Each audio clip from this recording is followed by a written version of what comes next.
Welcome to another video in the Skillful Living series.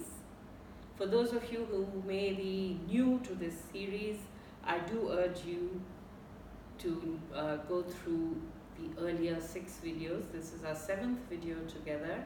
The program includes other posts as well on Instagram, Facebook, LinkedIn, and Twitter, so you can follow it anywhere. I will post a link to the videos below so that you can at least see the earlier videos. So welcome now to the 7th video.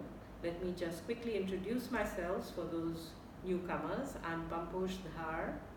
I am a Reiki master, a meditation teacher, and a coach.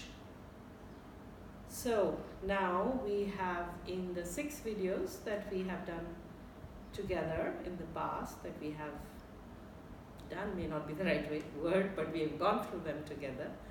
We have, I think, accomplished what we set out to do in the first phase of our journey, which is to clear our cache, to clear it of old feelings, old patterns of thoughts, perhaps, which brings a sense of hurt, a sense of anger, or any other negative emotions.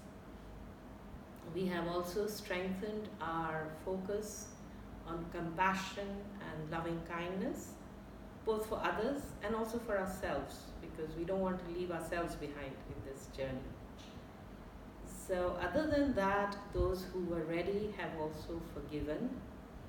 I should say those who were ready and had something to forgive. We have forgiven others, and if necessary, we have forgiven ourselves as well.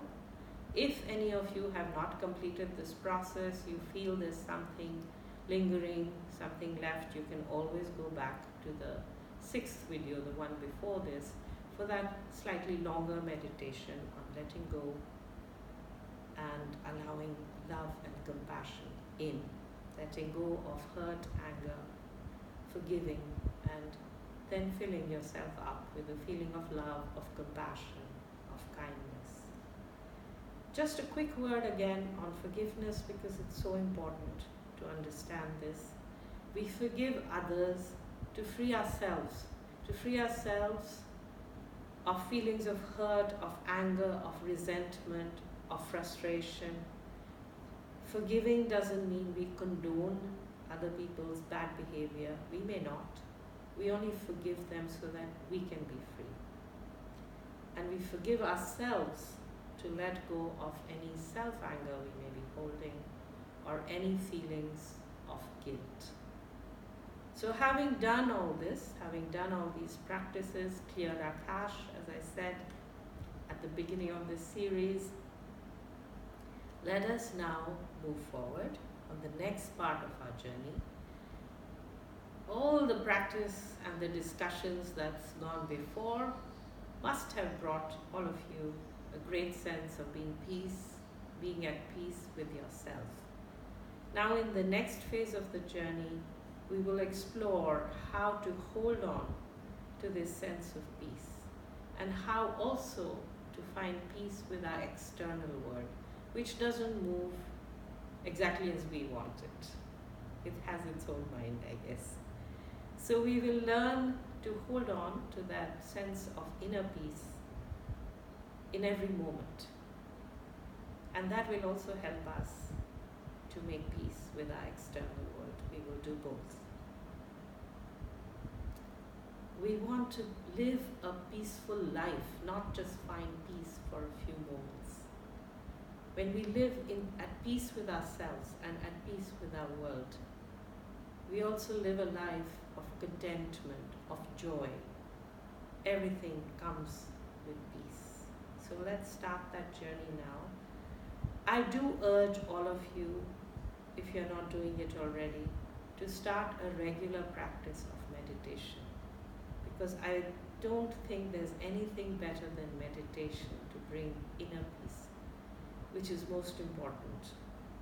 I think my last post on Instagram and all the other sites on social media was about that very thing. If it wasn't the last one, it was the one before that. That you have to make peace with yourself first before you can find a peaceful life in the world. So if you're not doing it already, please consider starting a daily practice of meditation. It doesn't have to be very long. It could be 10 minutes, 15 minutes, 20 minutes, whatever works for you. I would suggest try it for the next 2 or 3 weeks and see how you feel. You can evaluate this program of meditation. Okay, let's say in 2 weeks. And if you feel it's brought positive change, then you might want to make it a part of your daily life. I will post a link to one of my own guided meditations. If you wish, you can follow that. Or you can do any other meditation that you like, of course. So that can be the first part of our search for peace. The second part is to gain a deeper understanding of life, how life works. Because if we don't understand that, then how do we figure out how to live life peacefully or not peacefully, whatever we want. So we will start on that part of the journey very soon. As I had mentioned in one of my earlier videos, I'm going to start with 4 paths to truth, to joy, and to peace. These come to us from the Bhagavad Gita, which is part of the Vedic tradition of ancient India.